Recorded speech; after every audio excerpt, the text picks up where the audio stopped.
Thermal and statistical physics lecture number 20 है और Boltzmann statistics. आज हम दो टॉपिक डिस्कस करेंगे। एक है partition functions for composite system और दूसरा है ideal gas. Ideal partition function formulation देखने के बाद बोल्ट्जमैन स्टैटिस्टिक्स में हम दोबारा से आइडल गैस को के जो रिजल्ट्स हैं उनको ड्राइव करेंगे बाय यूजिंग पार्टीशन फंक्शन। मैंने आपको ये एक जो रिजल्ट है इस कैलकुलेशन के दिमाग में वो शो किया है और एंड रिजल्ट हमारे पास ये होगा कि पार्टीशन फंक्शन हमारे कुछ इस तरह से दिखेगा। और इसको लेके फिर हम प्रिडिक्शन देखेंगे कि प्रिडिक्शन ये वही करता है जो हमारे पास वो जो इक्विपार्टीशन थ्योरम से मिली है हमें, या फिर हमें थर्मोडायनामिक्स से मिली है। तो आज के लेक्चर का हमारा जो पहला टॉपिक है हम देखेंगे कि अगर आपके पास पार्टीशन फंक्शन लिखा जाए कंप्यूटर सिस्टम में। हम देख चुके हैं कि आपके पास एक स्टैंड अलोन एक अकेला इंडिविजुअल सिस्टम हो तो आपके पास पार्टीशन फंक्शन कैसे दिखता है। हम पैरामैग्नेटिज्म में देख चुके हैं, हम और हार्मोनिक ऑसिलेटर्स में देख चुके हैं।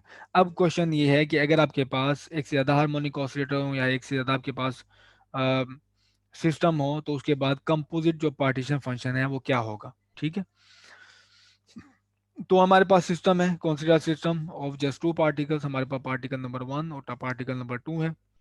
और अगर हमारे पास ये दोनों पार्टिकल्स इंटरेक्ट नहीं कर रहे, जो कि एक हमारे पास आइडल गैस इक्वेशन में भी है, आइडल गैस कहते हैं हम इसी को, है कि वो उनकी लो डेंसिटी गैस है और वो उनकी मालिक्यूल्स के आपस में इंटरेक्शन नहीं है। अगर वो इंटरेक्शन नहीं है तो टोटल एनर्जी आपके पास जो सिस्टम होगी दो पार्टिकल सिस्टम की, वो एक पार्टिकल प्लस दूसरे पार्टिकल की एनर्जी का सम होगी। ये आपके पास सम होगा दोनों एनर्जीज का, E1 प्लस E2।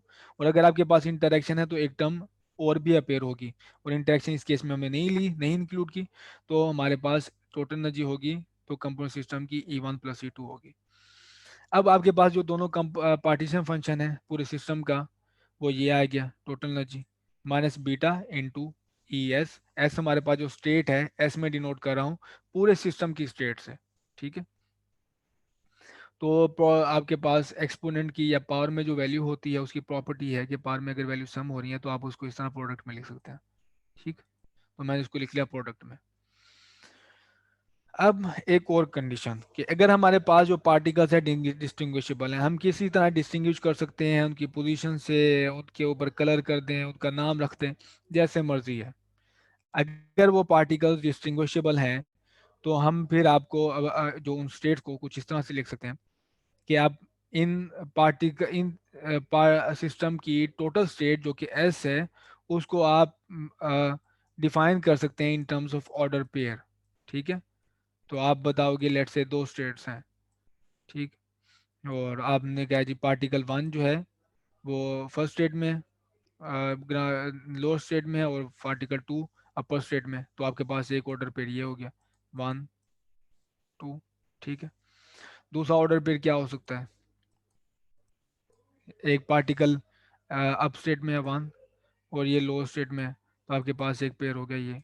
तो असल में दो नंबर्स जो हमें S1 और S2 इंडिविजुअल स्टेट को डिफाइन कर रहे हैं, हम उससे लेके डिफाइन कर रहे हैं S को। ठीक है, हम S को डिफाइन कर रहे हैं जो टोटल स्टेट है, स्टेट उसे दो वेरिएबल से, दो ऑर्डर नंबर से, जो कि हमारे पास इंडिविजुअल पार्टिकल की स्टेट्स हैं। तो हमारे पास दो सम पेयर होंगे के पास, यहाँ पे वैल्यूज हैं तो आप पॉसिबल कम्बिनेशन देख लें यहाँ पे कितने होंगे। एक ये हो गए, दोनों दो में अप में हो सकते हैं, दोनों डाउन में हो सकते हैं, तो यहाँ पे पॉसिबल चार कम्बिनेशन।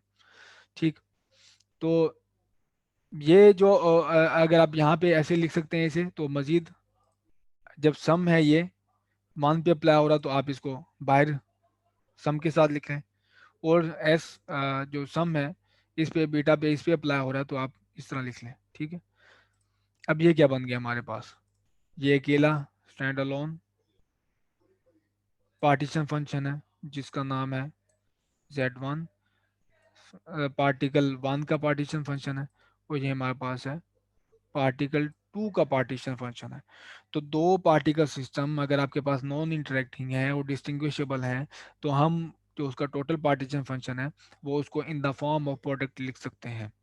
ठीक, तो ये अभी तक का हमारे पास कंक्लूजन है। और अगर आपके पास n पार्टिकल हैं तो आप उनके Z1 Z2 Z3 and so on up to Zn, तो तो नॉन इंटरेक्टिव होनी चाहिए और डिस्टिंग्विशेबल पार्टिकल होने चाहिए। हम उसके लिए टोटल जो आपके पास पार्टीशन फंक्शन है उन सबको आप मल्टीप्लाई कर दें, ठीक है। अब बात करें जो ऑब्वियस, हमने एक क्वेश्चन रेज कर दिया डिस्टिंग्विशेबल, तो आप पूछेंगे कि डिस्टिंग्विशेबल पार्टिकल के बारे में क्या ख्याल है। तो उसको हमें 1/2 से डिवाइड करना होगा। क्यों डिवाइड करना होगा उसकी अभी आप मैं आपको दिखा देता हूँ। वो हम देख लेते हैं इसके नेक्स्ट स्लाइड पे कि ये आपको 1/2 से क्यों हमें इसको डिवाइड करना है। तो ये आप देख लें यहाँ पे नॉन इंटरेक्टिंग इंडिस्टिंग्विशेबल पार्टिकल के लिए, जैसे कि अगर आपके पास पार्टिकल डिस्टिंग्विशेबल नहीं है, ये तो मैंने यहाँ पे लेबल किया है, लेबल करने का अगर आपके पास कोई तरीका नहीं है तो ऐसे ये लेबल नहीं किया हुआ, लेबल नहीं है, ठीक है। तो क्या आप बता सकते हैं कि ये पार्ट दोनों स्टेट से क्या डिफरेंट है? नहीं, ये स्टेट डिफरेंट नहीं है, ये दोनों सेम है। ये तो तब था जब आप ये बता सकते कि पहला सिस्टम फर्स्ट में है, 1 यहाँ पे है और 2 यहाँ पे है, तो ये मुख्तलिफ स्टेट है इससे कि 1 यहाँ पे चला जाए 2 यहाँ पे जाए, तो ये डिस्टिंग्विशेबल है। लेकिन जो इनडिस्टिंग्विशेबल हैं, तो ये तो दोनों दोनों के लिए स्टेट सेम है, ये तो दोनों आपके ये तो स्टेट ही सेम है हमारे पास। ये अब ये ऊपर है नीचे, हम तो इसको लेबल नहीं कर सकते। तो जो पहले वाला हमारे पास पार्टीशन फंक्शन था वो काउंट कर रहा था इन स्टेट्स को दो, लेकिन हमारे पास जब इनडिस्टिंग्विशेबल पार्टिकल हो जाते हैं तो ये पॉसिबिलिटी खत्म हो जाती है, दोनों स्टेट बेसिकली सेम है, हमने उसको एक मरतबा काउंट करना है। जबकि ये जो फंक्शन था हमारे पास ये इसको 2 मरतबा काउंट कर रहा था, ठीक। तो 1/2 से हमने इसको डिवाइड किया है कि काउंटिंग हम इसको लिमिट करें, जो 2 मरतबा काउंटिंग करें उसको रिस्ट्रिक्ट करें। अभी भी ये फार्मूला जो आपके पास है वो जो करेक्ट नहीं है, वो इस वजह से करेक्ट नहीं है, इस पार्टीशन फंक्शन में स्टिल एक फ्लॉ है कि हमारे पास यहाँ पे कुछ ऐसी भी स्टेट मौजूद थी जिसमें पार्टिकल दोनों सेम स्टेट में मौजूद थे, ठीक है, जो सेम स्टेट में मौजूद थे, इनडिस्टिंग्विशेबल पार्टिकल की बात करूँ तो 2 1 सेम में थे और ये 1 2 सेम स्टेट में थे। तो ये असल में हमने डबल काउंट नहीं की, लेकिन ये हमारे पास फार्मूला क्या कर रहा है, उसको भी टू उस स्टेट को भी डबल काउंट समझ रहा है और 1/2 से उसको भी डिवाइड कर रहा है। तो इसमें फ्लॉ है, लेकिन ये स्टिल वर्क करेगा जब आपके पास ये पॉसिबिलिटी कम हो कि आपके पास पार्टिकल्स सेम स्टेट में स्टे कर सकते हैं।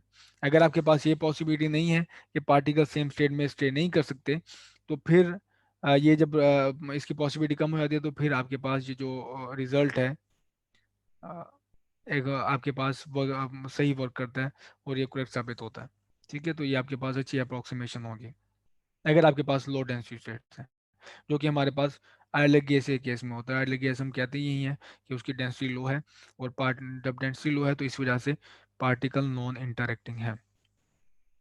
तो इस रिजल्ट को अब आप जनरलाइज कर सकते हैं for N number of distinguishable particles non interacting. तो जेड टोटल होगा वो सबका प्रोडक्ट है, तो प्रोडक्ट जब आप लेंगे Z1 Z2 Z3 and so on. लेकिन हम देखते हैं कि इंडिस्टिंग्विशेबल है तो सारी सेम है, जब सारी सेम है तो Z1 आप n फैक्टर्स का प्रोडक्ट होगा Z पावर n, ठीक है। तो यहाँ पे आपके पास 1/2 आया है, इतने नंबर ऑफ कॉम्बिनेशन थे जिससे हमने डिवाइड किया, तो आप 3 लेंगे तो वन वो नंबर ऑफ कॉम्बिनेशन हमारे पास आ जाएंगे, जो एक्स्ट्रा काउंट कर रहे होंगे वहाँ पे वो 6 आ जाएंगे। अगर आप पार्टिकल 4 लेंगे तो नंबर ऑफ कॉम्बिनेशन जो एक्स्ट्रा हम यहाँ पे काउंट कर रहे होंगे वो 24 होंगे, तो इस वजह से हम इसको डिवाइड करते हैं 1/n से। तो ये रहे हमारे पास पार्टीशन फंक्शन कंपोजिट सिस्टम के लिए, कि अगर एक तो ये है कि हमने देखा कि वो उनको नॉन इंटरेक्टिंग होना चाहिए, एक ये, और फिर दो पॉसिबिलिटी थी कि एक डिस्टिंग्विशेबल है और इनडिस्टिंग्विशेबल है, तो दोनों केसेस में हम देखा कि पार्टीशन फंक्शन क्या है। अगर यानी सर सर हम लोग डेंसिटी इस फॉर्मूला पार्टिकल को की कभी हाई हो तो फिर ये वर्क नहीं करेगा, न- सीधी बात है, फिर आपको एक और टर्म भी इंक्लूड करनी पड़ेगी जब वो टर्म इंक्लूड करेंगे तो फिर आप इसको पार्टीशन फंक्शन को वो एक इस तरह प्रोडक्ट में नहीं लिख सकते, ठीक है। अगर वो ना होता, जैसे कि लेट से अगर इंटरेक्टिंग होते तो E इज इक्वल टू आपके पास जो दो सिस्टम की एनर्जी होती E1 प्लस E2 और प्लस यहाँ पे आपके पास एक इंटरेक्शन टर्म भी आ जाती, E1 और E2, ठीक है, इंटरेक्शन टर्म। तो अब आगे भी इसको देखें कि अगर ये बोल्ट्जमैन ऊपर जाता है एक्सपोनेंट में, तो ये क्या बनेगा, E1 plus E2 plus E1 E2। तो यहाँ से आपको साफ नजर आ रहा है कि अगर ये सम में थे तो हमने इसको कर लिया था, सेपरेट कर लिया था, प्रोडक्ट में लिख लिया था। लेकिन इसको हम प्रोडक्ट में नहीं लिख सकते दो फंक्शन के, ये इससे जान नहीं छुड़ा सकेंगे, ये हमारे पास यही रहेगा, माइनस बीटा E1 E2। ये प्रोडक्ट में इंडिविजुअल पार्टिकल के प्रोडक्ट में नहीं आ सकता पार्टीशन फंक्शन, तो इस वजह से ऐसे नहीं लिखा जा सकता। तो नो, इस वजह से हमने ट्रीट किया इसे नॉन इंटरेक्टिंग। पहले एक प्रॉब्लम है और वो है for indistinguishable non interacting molecules that can exchange each other places with each other, ठीक है। और ये प्रॉब्लम नंबर 6.44 और है, उसमें मेरे कहा गया है कि कुछ आप रिजल्ट्स देखें इसके इन एक्सप्रेशन को यूज़ करते हुए। और वो ये जो हमारे पास रिजल्ट है इनडिस्टिंग्विशेबल पार्टिकल के लिए, z is equal to 1/n z power 1 n², इसके लिए हमने हेल्महोल्ट्ज फ्री एनर्जी फाइंड करनी है, जो कि ये है। और हेल्महोल्ट्ज फ्री एनर्जी का आप रिलेशन देख चुके हो, F is equal to minus K T log G is equal to minus K T N log Z1 minus log n², ठीक। और अगर आप यहाँ पे लॉग n² की जगह पे स्ट्रेलिंग अप्रोक्सीमेशन पुट कर दो तो आपके पास एक्सप्रेशन कुछ इस तरह से आ जाएगा। तो स्ट्रेलिंग अप्रोक्सीमेशन है लॉग n² की n log n minus n, तो बाहर माइनस था, इस वजह से रिजल्ट माइनस हो गया और ये प्लस हो गया। अब अगर आप इसमें से कुछ फैक्टर कॉमन ले लेंगे और लॉग को इकट्ठा लिख लेंगे क्योंकि यहाँ पे माइनस है, तो ये रिजल्ट आ जाएगा। तो मकसद हमारे पास बेसिकली ये था इस प्रॉब्लम में कि आपने यहाँ पे केमिकल पोटेंशियल फाइंड करना है। तो जब आपके पास यहाँ पे हेल्महोल्ट्ज फ्री एनर्जी आ गई, तो अब आप पोटेंशियल की और बड़ी थर्मोडायनामिक क्वांटिटीज फाइंड कर सकते हैं। तो पोटेंशियल फाइंड करने के लिए रिजल्ट हमारे पास ये है कि आपको पार्शियल डेरिवेटिव लेना होता है हेल्महोल्ट्ज फ्री एनर्जी का with respect to N by keeping temperature and volume constant. तो यहाँ पे टेम्परेचर और वॉल्यूम को आप कांस्टेंट रखें, इसका डेरिवेटिव लें विद रिस्पेक्ट टू एन, तो आपके पास आएगा रिजल्ट ये, ठीक है। और मज़ीद मजीद आपके पास जो दो यहाँ पे दो टर्म्स हैं, एन है और यहाँ पे भी एन है, तो प्रोडक्ट रूल अप्लाई हुआ, तो प्रोडक्ट रूल से आपके पास दो टर्म्स मिली। इनको सिंप्लीफाई करेंगे तो आपके पास आ जाएगा ये minus K T log Z1/n। तो ये प्रॉब्लम है 6.44 जो मैंने एक इंडिस्टिंग्विशेबल पार्टिकल के लिए केमिकल पोटेंशियल फाइंड किया।